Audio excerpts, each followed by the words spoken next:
Welcome to Tenor Tech, where I solve the problems you didn't even know you had. You start now by opening Messenger and getting directly to Settings.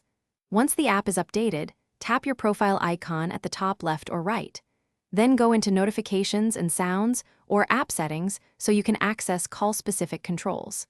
Make sure you're signed into the account that receives the calls, otherwise changes won't apply.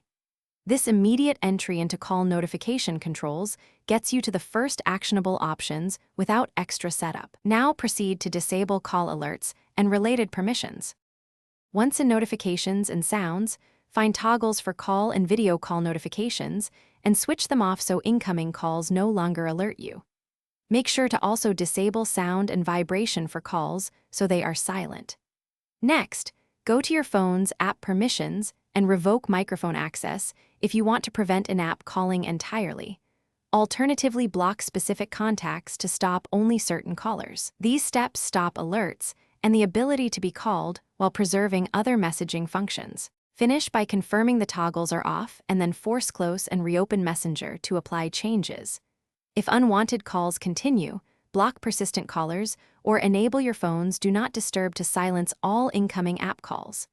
If the problem remains, reinstall the app and check your device's system notification settings to ensure Messenger isn't allowed call interruptions. One key troubleshooting tip: clear the app cache or reinstall before more drastic measures, because a corrupted update can re-enable defaults. Thanks for watching. Subscribe to keep your life in tune.